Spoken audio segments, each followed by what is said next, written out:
국강입니다. 안녕하세요. 수능을 위한 화법의 전략 수립 이게 써놨죠? 자, 선생님 수업 때 이제 화법 이야기는 특별히 안 했어요. 이제 지금 이제 9월 이제 중순 이후가 되는데 그, 그 중간중간에 안 한 이유가 있습니다. 왜 그러냐면요. 두 가지 정도 이유가 있는데 첫 번째는 화법은 그 맨 땅에 여러분들이 공부를 하고 모의고사 이렇게 풀다 보면은 그래도 나름대로의 그 자생력이 생겨요. 자생력이 좀 생겨가지고 어느 정도 풀 수 있겠다라는 감은 옵니다. 그 다음에 두 번째는요. 제가 만약에 이거를 뭐 봄부터 또는 여름부터 화법에 대한 이야기를 계속 했어도 문제는 C도 안 먹힙니다. 학생 여러분들한테. CR도 안 먹혀. 왜? 이게 할만하거든. 쉽고. 근데 9월이 지나고 이제 10월이 되고 이제 다가오죠. 다가오잖아. 그러면은 은근히 이제 화법이 신경이 쓰인다. 이제 이게 무슨 말이야? 이제 여러분들이 공부에 철이 들었다는 얘기야. 이때쯤이 돼야 화법에 대한 생각을 같이 선생님과 공유를 해보고 여러분들 앞으로 남은 기간에 공부법을 화법에 대한 공부법 내지는 전략을 수립하는 데 있어서 이 시간대에 해줘야 이 시기에 해줘야 여러분들이 제대로 임팩트 있게 준비를 할 수 있고 여러분들이 갖고 있는 그 불안감을 해소할 수가 있을 겁니다. 아무튼 그런 얘기예요. 제 생각이 나름 있었습니다. 자, 오늘 이야기는 수능을 위한 화법의 전략 수립인데 여러분들한테 그래서 한 두 가지 정도의 핵심 내용을 이야기를 할 겁니다. 이때쯤 되면 이제 기출 문제를 한 5개년 정도 화법 장문 요 부분을 좀 풀어 놓지 않았을까 싶은데 풀어 놓은 사람도 참고해야 되는 내용이 반드시 있습니다. 전혀 새로운 공부법에 대한 이야기를 할 것이고요. 만약에 풀지 않은 학생이라면은 오늘 이야기를 잘 듣고 푸는 것과 동시에 오늘 제가 말씀드리는 어떤 화법의 전략 수립을 적용을 해서 마무리를 했으면 좋겠습니다. 두려움을 없앨 수가 있어요. 자, 첫 번째는 화법의 의미예요. 이제 화법의 의미가 뭐냐는 거야, 우리한테. 학생들한테 있어서 화법의 의미는 무엇이냐. 선생님 이렇게 얘기할 수 있어요. 물론 다 맞으면 좋지. 점수 잘 맞으면 좋아요. 좋습니다.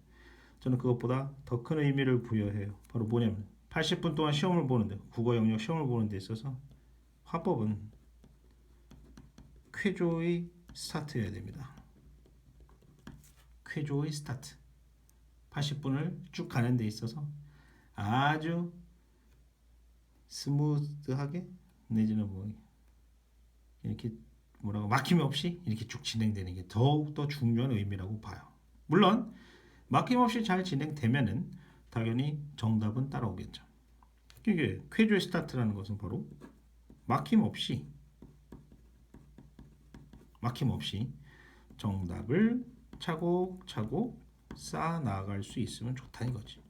정답 차곡차곡 이렇게 하면 되겠죠? 이게 바로 화법의 의미입니다. 이래야 돼요.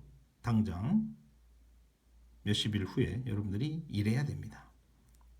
그러면 그 불안감을 없애고 어떻게 하면 이 퀴즈 스타트를 해서 뒷부분에 이어지는 뭐 장문이라든가 문법 내지는 독서, 그치? 이제 본 게임 시작되는 독서 부분 수월하게 시간 관리하면서 진행할 수 있을 것인가에 대한 이야기를 하겠어요. 두 가지 정도 할 건데 첫 번째 화법은 남은 기간에 무엇을 해야 되냐? 여러분들은 독서 전략을 세우셔야 됩니다. 독서 전략이에요. 화법, 독서 전략. 화법도 읽고 풀어야 되잖아요. 독서 전략이라는 게 있습니다. 그럼 이거를 독서 전략이라는 것은 어떻게 만들 것이냐? 바로 담화의 종류에 맞춰서 만듭니다. 이렇게 할까요? 옆에다가 이렇게 할까? 어떻게 하지? 이렇게 쓸까? 담화의 종류. 이거 보조 선생님 안 불렀잖아. 보조 선생님 할 말이 있답니다. 아유 미안해. 응, 그래. 들어가. 퇴근해. 자, 독서 전략은 바로 담화의 종류를 구분하는 데서부터 시작할게요. 담화라는 건 그냥 편하게 화법에서 나오는 그런 그 대화의 종류라고 생각하시면 돼요. 담화의 종류를 크게 둘로 나누십시오. 독서 전략을 세우는 겁니다. 어떻게? 한 방향짜리가 있어. 그러니까 뭐 한 명이 나와서 이야기를 합니다. 한 명이 나와서 자신의 이야기를 하겠죠. 정보를 전달할 수도 있고 어떤 내용에 대한 뭐 건의 내지는 그 설득을 할 수도 있겠지. 한 방향입니다. 그러니까 말하는 사람 그리고 듣는 사람 이런 구조라는 생각이죠. 한 방향. 그리고 이제 그것의 반대편에 바로 상호작용이 일어나는 담화들도 있죠. 그죠? 독서 전략을 세울 때 크게 두 가지로 이렇게 한다는 얘기입니다. 한 방향짜리 담화와 두 명 이상이 나와서 상호작용을 하는 그런 담화의 종류에 맞춰서 나눠서 합니다. 한 방향짜리는 뭐 예를 들어서 어떤 게 있어? 뭐 강연이라든가 어떤 사람이 해당 분야에 지식이 있는 전문가가 나와서 어떤 내용 주제에 대해서 강연을 한다든가 또는 뭐 학생이 어떤 내용에 대해서 발표를 한다든가 뭐 때에 따라서는 뭐 연설이 될 수도 있죠. 뭐 청중들이 나서서 뭘 하는 건 아니니까 듣고 있겠지. 강연, 발표, 연설 내지는 뭐 하다못해 뭐 뉴스 내지는 뉴스 대본 같은 것도 가능은 하겠네요. 뉴스도 이제 정보를 전달하는 거니까. 이런 한 방향짜리 일단 한 방향짜리 이런 담화는 다른 거 다 떠나서 뭐라고 이야기할 수 있냐면은 문단이 존재합니다. 문단이 존재하고요. 이게 무슨 말이냐? 바로 우리는 우리가 잘 하고 있는 틈틈이 늘 한결같이 연습하고 있는 바로 문단 독서를 하시면 돼요. 문단이 존재하기 때문에 문단 독서를 하면 됩니다. 뭔 얘기야? 문단에 뭐 이런 얘기가 될 거 아니야? 독서에서 했던 얘기 그대로 문단의 구조를 잘 보이면서 글을 진행한다든가 또는 중심 문장을 문단에서 잘 발견을 하면서 문단을 빠르게 진행한다든가 이런 얘기가 되겠죠. 이거 어려운 얘기 하나도 아니죠. 그죠? 그리고 올해 이제 6월, 올해 9월 같은 경우는 발표문이 두 번 연속 나왔어. 6월도 나오고 9월도 나오고. 이 발표문은 뭐예요? 그냥 비문학 독서입니다. 문단별로 빠르게 중심 내용 파악하면서 진행해 놓고 그 문항들도 보면은 그 정보 일치 이런 문항들이 좀 발표에서는 많이 이루어지더라고요.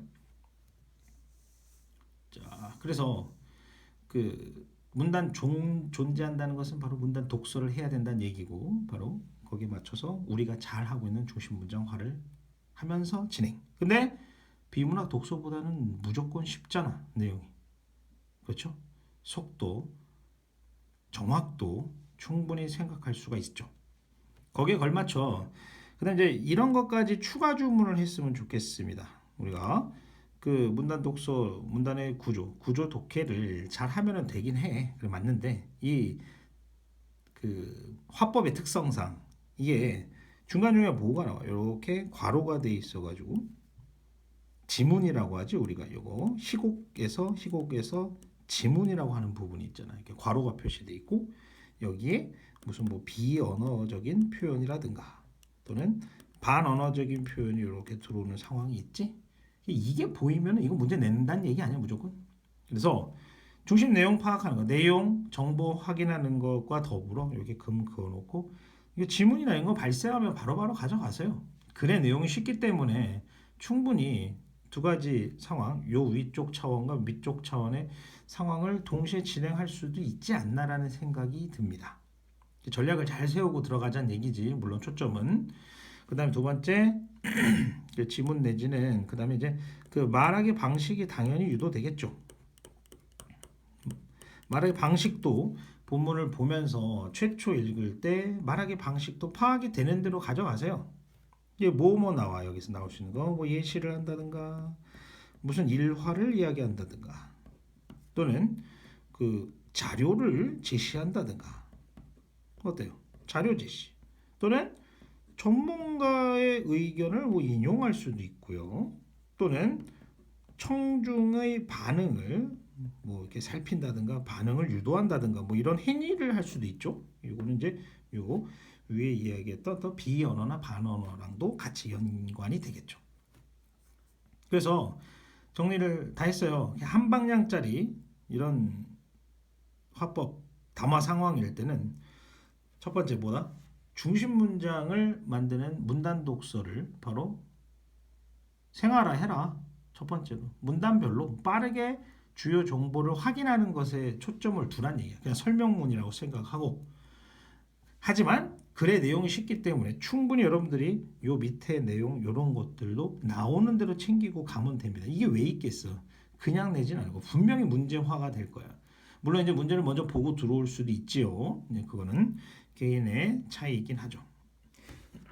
자, 그다음에 이제 상호작용이 이제 문제가 더 되겠는데 조금 더 어렵죠 이게 보면은 상호작용에 해당하는 그런 그 담화의 상황이 무엇이 있을까? 뭐 면접이라든가 그다음에 뭐 토의 것도 있을 수 있고 당연히 이제 토론도 있을 수 있고요. 그다음에 뭐 협상 뭐 이런 것들이 주요 담화 종류가 되겠죠. 보면은 이 상호작용 쪽에서의 제가 이제 팁은 뭐냐면 이게 여러 명이 나오는 거 아니야. 다수가 나오지. 다수가 나와서 번갈아 가면서 이야기를 한다는 거지. 다수가 번갈아 가며 이야기를 하고 있잖아요. 그러면은 한 놈이 뭐 A라는 놈이 나와가지고 요만큼 이야기를 하고 B라는 놈이 나와서 뭐 요만큼 이야기하고 이런 식으로 돼 있겠죠. 그러면은 이 놈을 하나의 문단으로 취급을 하시면 됩니다. 일단 문단 취급을 하십시오. 한 놈이 한 번 이야기할 때 문단 취급을 해서 역시 마찬가지로 여기서 이야기했듯이 하나의 문단으로 보고 독서 구조 잘 보면서 중심 문장화를 하면서 진행을 하면 되겠죠. 이게 가장 기본이고요. 그 다음에 그 담화의 종류에 따라서는 우리가 조금은 더 전략을 세우고 들어가면 좋아요. 이 전략이라 함은 익숙함이 될 수도 있고요. 또는 예측이 될 수도 있습니다. 여러분 알다시피 여기 보면요. 이거 뭐 샘플로 보면은 여기 보면은 이렇게 여기 맨 앞에 이제 이거 뭐 발문이라고 하는데 뭐 문도 이제 여기라고 합시다. 이걸 문두라고 하고 이거는 발문했다고 합시다. 그랬을 때 이거 줘요. 이렇게 주잖아요. 이렇게 그죠? 다음에 종류를 분명히 얘기를 합니다. 그죠? 이거는 당연한 얘기입니다. 다음에 종류를 분명히 얘기를 하고요. 여기 보면은 여기도 여기 이제 물론 그 장문이랑 결합형이긴 한데 면접이라고 이렇게 분명히 담화의 종류를 주고 있죠. 이건 6월도 마찬가지입니다. 예, 그래서 그 발문 내지는 문두에서 주는 그 담화의 종류를 보면서 생각을 하면은 더 좋은데 그랬을 때 그 면접 같은 경우는 이게 일단 이게 기본이라고 했어요. 문단을 취급을 해서 문단에 다시 말해 또 마찬가지로 중심 문장을 잘 이끌어 나가는 게 맞는데 면접이라고 하면은 거기서는 중심 문장의 그 범위에 들어가는 애들이 뭐겠냐는 거지. 다 중심 문장이라고 하면은 비문학이랑 같이 쓰는 말이니까 헷갈리니까 면접에 있어서의 중심 문장이라는 것은 무엇에 해당하겠냐는 거죠. 이런 거 아닐까? 일단은 큰 틀에서 질문과 답변으로 이루어져 있을 테고요. 면접자와 면접관. 이런 거 아니겠어? 질문과 답변이 바로 중심 내용이 되겠죠. 중심 문장이 되고요. 당연한 거 아니야? 근데 그거를 조금 더 자세히 생각을 해보자. 이런 건 어떠냐? 질문은 질문인데 질문에 의도가 있을 수도 있고요. 또는 무슨 순서가 또 중요할 수도 있습니다. 질문의 순서. 이런 것들을 조금 더 확장해 놓은 중심 문장 개념은 좀 어떠냐는 거지. 좀 세련되게 가자는 얘기야. 단순하게 내용 정보만 확인하면서 읽는 건 좋은데 그것도 좋긴 해. 물론 잘하는 거지. 근데 그게 쉬워. 비문학보다. 그렇다면 아싸리 담화의 종류를 알고 들어가서 예측을 하면서 더불어 중심 문장이라는 것을 조금 더 세련되게 가져갈 그런 생각을 아예 해놓고 시험을 맞이하는 건 어떻냐는 거야. 내 말은. 질문이야. 답변이 있어. 제일 중요한 알맹이가 맞죠. 질문하고 답변이 다야 면접에. 근데 그러지 말고 의도가 있을 수도 있고요. 또는 질문의 순서 같은 거 있고. 또는 답변이라는 것도 어때? 답변이 그냥 네, 그렇습니다. 답변하고 끝나는 게 아니라 이런 게 존재할 수도 있지 않냐? 답변의 적절성 같은 것도 확인하면서 가면은 바람직한 거 아니야? 문제 내기 얼마나 좋은 요소일까? 답변이 질문에 맞게, 질문의 의도에 맞게 적절하게 이루어지는지도 애초에 체크를 하면서 가는 거는 어떠냐는 거죠. 무조건 체크가 다 되는 건 아닐 수도 있지만 예측은 가능하지 않냐는 거야. 다음, 또 뭐 태도라든가 이런 것도 가능하겠죠. 당연히 면접자의 태도, 말하기 방식은 따로 이야기를 안 할게요. 이거는 무슨 담화든 다 물어볼 수 있는 거기 때문에 말하기 방식은 따로 이야기하지 않겠습니다. 여기 쓴 거 뭐 이런 거 있겠죠? 여기에는 사실 태도도 더 들어갈 수 있겠죠. 태도 자체를 얘기하는 거. 있잖아. 공손성의 원리라든가 그런 거 처음 듣지. 그죠? 우리 고등학교 때 공부 정말 안 했어. 그죠? 자, 지금이라도 정신 차려 봅시다. 예. 이 영혼이 있어야 돼요. 사람이 공부를 하려면. 영혼이 있어야 돼. 뭘 해도 영혼이 있어야 돼. 무엇을 해도 여러분들이 하다못해 앉아서 라면을 먹고 밥을 먹을 때도 영혼이 있어야 돼. 성의가 있어야 돼. 자, 두 번째 토의 같은 경우 그러면 토의 같은 것도 생각해봐. 토의에서 생각할 수 있는 요소가 뭐 있어? 좀 더 넓게 할 걸 그랬나? 토의에서 생각할 수 있는 요소. 일단은 토의는 다 떠나서 역시 주장과 근거가 제일 중요한 거 아니겠어요? 주장이 제일 중요할 것이고, 그죠? 여러 명이 나와서 어떤 합의점 내지는 결론을 보고 싶은 게 토의입니다. 자기 주장합니다. 상대방 주장 반박도 해요. 까기도 하고요. 그 주장이 제일 중요합니다. 자신의 입장, 자신의 주장, 의견이 중요하죠. 이게 알맹이야. 맞지? 그런데 여기서 어때? 이것만 생각하지 말고 이것에 대한 근거는 또 어떨까? 있지 않을까? 내가 어떻게 얘기하는데 그 이유가 있어. 근거나 이유가 존재할 수도 있죠. 이런 것까지 다 품고 가는 거는 어떠냐는 거죠. 자, 그럼 뭐 주장 의견 이제 뭐 각자 A, B, C 나와서 주장 의견 제시하고 합니다. 그러다 보면 중간중간에 뭐 있어요? 이런 거 행위 나오겠지.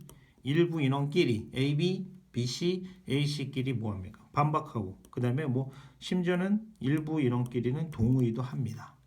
이런 상황이라든가 또는 뭐 절충을 할 수도 있어요.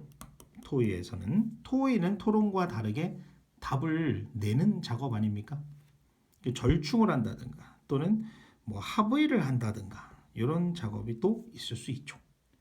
또는 토의가 조금 넓은 의미에서 진행을 하다가 넓은 문제점에서 진행을 하다가 뭔가 한 가지 포인트로 이렇게 좁혀지고 그것에 대해서 집중적으로 하는 그런 상황이 펼쳐지는 경우도 많죠. 이제 우리는 그걸 뭐라 그래? 쟁점이라고 그러지. 쟁점 파악 이런 것들 있잖아. 이런 애들이 토의에서 발생할 수 있는 그런 중심 내용 내지는 중심 내용은 당연히 주장과 의견, 근거 이유 이 정도가 되겠지만 이게 곁다리로 더 붙을 수 있는 그런 예측 가능한 상황이란 얘기죠. 어떻습니까? 이런 거 챙기는 거 연습 안 되겠어요. 글은 쉬워요. 할만합니다. 이 정도. 토론도 이제 비슷하겠죠? 토론 같은 경우는 어때? 이렇게 또 뽑아서 해야겠지. 토론 같은 경우 보면 역시 똑같이 토론이랑 똑같아. 주장과 근거가 중심문장화하는데 여기서 이야기했던 중심문장화하는데 여기서 제일 중요한 내용 맞아요. 주장 근거. 근데 토론 알다시피 물론 이제 자기 주장만 하다 끝나는 게 토론이긴 합니다. 근데 이제 둘이 부딪히는 순간이 있죠. 상호작용을 하는 순간이 발생하죠. 그럴 때 그 반박이라든가 주장 근거는 일단 또 이 입론이라든가 반론의 어떤 그런 절차가 있습니다. 그런 거 확인하는 게 당연히 있고요. 그 다음에 중간중간에 상대방의 의견에 대한 반박을 할 수도 있고요. 또는 질문의 형식으로 상대방을 비판하는 상대방을 반박하는 반대 신문식이 또 있죠. 질문을 던지는 거야. 넌 이게 옳다고 생각하냐? 이런 식으로 해서 상대방의 논리적 허점을 비집고 들어가는 물음의 형식의 어떤 그런 반박 행위도 있습니다. 물론 마찬가지로 또 토론 태도라든가 이런 것도 이게 토론에서 예측이 가능한 문제 범위가 되겠죠. 자, 이런 애들이 지금 계속해서 여러분들이 익숙해져야 된다는 얘기입니다. 맞죠? 독서 전략이 나오는 데 있어서 여러분들이 익숙하게 독서를 하는 데 있어서의 바로 전략의 세부적인 애들이 되겠죠. 이런 것들이 좀 자연스러워야 됩니다. 여러분들이 읽을 때. 요거 이 부분 마찬가지로. 협상은 또 어떨까? 협상도 또 마찬가지. 비슷해 이것도. 예. 이것도 마찬가지. 주장이 있을 수 있습니다. 자신의 입장, 주장, 자신의 입장 이런 거. 그다음에 역시 그것에 관련된 근거라든가 이런 것도 이유라든가 이런 게 나올 수가 있죠. 역시 제일 중요한 내용은 맞죠. 어떤 입장을 내가 어떤 A라는 사람, B라는 사람이 어떤 생각을 갖고 있냐는 것은 당연히 중요한 거가 되겠죠. 그리고 역시 협상에 있어서는 쟁점 확인 같은 것도 문제 출제 요소 내지는 그 글 전체에서 가장 중요한 내용 중에 하나죠. 과연 어디가 지금 부딪히는 부분인가? 그럼 이제 중간 이후에 이제는 보면은 이제 애티튜드에 관련된 게 나오겠죠. 양보를 할 수도 있고 절충을 할 수도 있고요. 합의에 도달하는 상황이 생길 수도 있죠. 양보는 또 요구 조건이 내세워질 수도 있습니다. 내가 그러니까 A를 양보하는 대신 이건 좀 들어주세요. 뭐 이런 식으로 하는 것도 협상에서 가능한 우리가 읽기 전에도 충분히 예측 가능한 그런 상황이 됩니다. 거의 다 적어봤어요. 일단 첫 번째 지금 여기까지 적은 게 뭐야? 정리하면은 바로 뭔 얘기? 바로 요거지. 다시 의미, 화법의 의미, 쾌조의 스타트를 위한 것이다. 막힘이 없이 좀 가져왔으면 좋겠어. 그러면 수능에 무엇이 나오든 어떤 담화 상황이 나오든 독서 전략을 잘 좀 생각하고 들어갑시다. 준비를 해놓고 들어갑시다. 앞으로 문제를 풀 게 더 있는 사람, 기출 문제를 더 풀 게 있고 뭐 다른 어떤 여러 가지 모의고사를 접하면서도 마찬가지예요. 독서 전략을 세우고 들어가셔야 돼요. 그냥 1번, 아무튼 1번 보자. 오늘 몇 점 맞지? 하면서 1번 풀자, 2번 풀자. 이렇게 가는 거 아니야. 생각보다 준비를 하고 들어가야 돼. 그럼 좀 나아. 뭘 위해서? 막힘이 없어야지. 이거 하려고 하는 거야.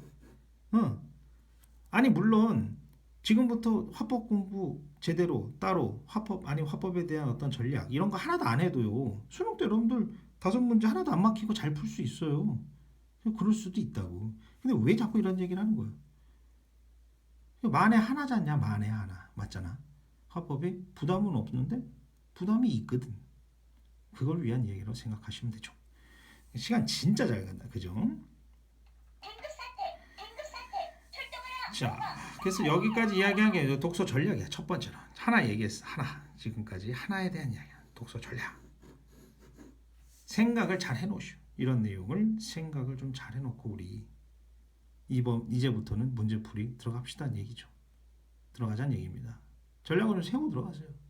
다음에 종료 보고 예측을 하십시오. 그리고 이런 거 저런 거 다 이렇게 주워서 들고 들어가면 문제화 될 겁니다. 물론 문제 먼저 보고 들어가도 되죠. 자, 첫 번째 이야기가 여기까지고요. 그 다음에 두 번째 이제 어떻게 이어지냐면은 지금 봐봐. 다시 요거야. 막힘없이 정답을 차곡차곡 했으면 좋겠다. 여긴데 여기에 관련돼서 첫 번째로 한 얘기가 이거야. 독서 전략을 그럼 좀 세우자. 풀기 전에. 자, 두 번째입니다. 두 번째는 일종의 사후 전략 수립? 좀 말이 좀 이상한데. 사후 그러니까 시험이 뭐 끝났다든가 내지는 아니면 문제풀이가 끝난 상황에 해당하는 내용입니다. 그러니까 또 마찬가지로 쾌조의 스타트를 위해서는 우리가 익숙함이 좋아야 된다는 얘기죠. 아이고 씨. 익숙함이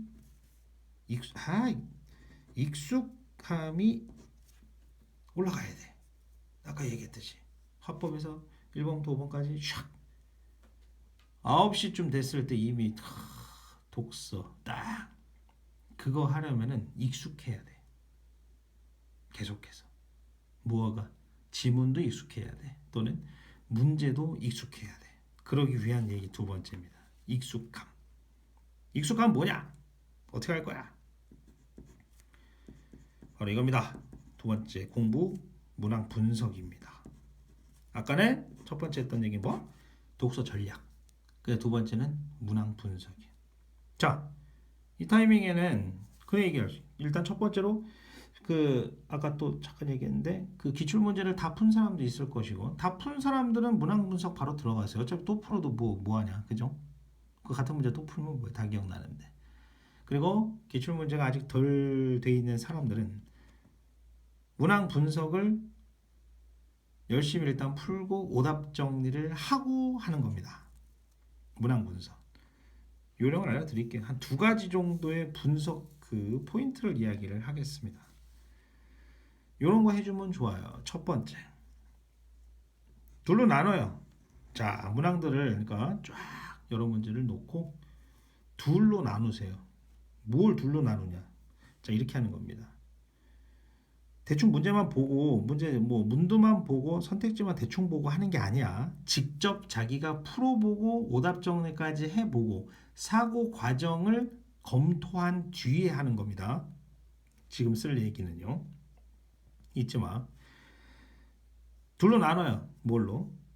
그 문제를 푸는 데 있어. 그 문제를 푸는 데 있어. 글 전체 흐름이 필요했는지 아니면 그 문제를 푸는 데 있어서 또는 문제 푸는 사고 과정에 있어서 글 전체급에서 정보를 확인해야 했었는지 요거를 일단 하나의 놈으로 놓으시고 그 반대편이 있을 수 있습니다. 문항별로. 반대편은 뭐냐면은 그 문제를 해결하는 데 있어서 특정 문단 정도의 분량인지 아니면 특정 문장으로만도 문제를 해결할 수가 있었는지 심지어는 지문, 그러니까 그 화법, 담화, 지문 상관없이 바로 답을 할 수 있었던 문제인지 둘로 나눠 보십시오. 기출문제 쫙 놓고 책 놓고 풀었어. 풀었어도 상관이 없어요. 이 공부는 풀었어도 상관없고 안 풀었으면 풀고 하라고, 그죠? 다 푸는 거 또 풀고 하지 말고 문제 분석하는 거예요. 둘로 나눠 보세요. 그 표시하면 되잖아. 글 전체의 흐름, 글 전체의 어떤 정보를 확인을 했어야 되는 문제인지 그렇지 않은지야. 부분적으로, 지엽적으로 아니면은 빠르게 이런 게 가능했던 문제인지를 한번 나눠 보십시오. 이거를 볼 줄 알아야 됩니다. 여러분들이. 이 문항 분석의 첫 번째 방법의 이야기고요. 그다음 두 번째 또 있어. 두 번째는 문항 분석을 또 이런 걸 하면 좋아. 이렇게 하십시오. 담화의 종류를 먼저 쫙 적어 놓으십시오. 네. 담화의 종류에 맞춰서 그러니까 뭐 발표문이다. 이러면은 발표문 딱 한 페이지에다가 한 페이지다. 여러분들 뭐 노트에다가 한 페이지에 발표문 위에다 딱 이렇게 적어 놓고 그 다음에 기출 문제를 여러 개를 계속 분석하다 보면 발표문이 또 나올 거 아니야. 그러면은 그 담화의 종류에 맞춰서 문제가 어떤 것을 요구하는지를 한번 쫙 적어 보십시오. 무슨 말이냐? 담화의 종류에 맞춰서 문제 스타일을 적어 보란 얘기입니다. 말하기 방식을 묻는지 뭐냐 샘플로 몇 개 적어 볼게요. 여러분들이 더 만들어 내셔야 됩니다. 아니면 주제라든가 제목이라든가 아니면 화자, 발화자의 의도를 묻는 문제인지 아니면 단순하게 부분에 산재되어 있는 정보 일치를 묻는 문제인지 아니면 뭐 사회자를 묻는지 이럴 수도 있죠. 또는 뭐 참가자의 태도를 묻는 문제인지 이런 것들이요. 자, 아까도 얘기했지만 이거는 얼마든지 여러분들이 많이 만들어낼 수 있습니다. 항목은요. 지금 샘플로 이렇게 이야기를 한 거예요. 그래서 다시 정리하면 발표문의 종류를 딱 해. 그러니까 아니 뭐래.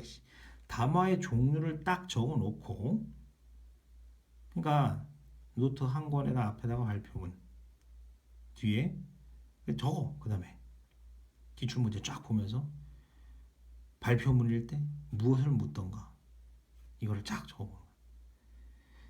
이거를 할 때는 근데 중요한 건 뭐냐? 그냥 문두만 보고 하면 안 돼. 그냥 니네 귀찮다 이렇게 하면 안 되고 문두만 덜렁 보고 이거 그냥 이게 정하는 게 아니라 실제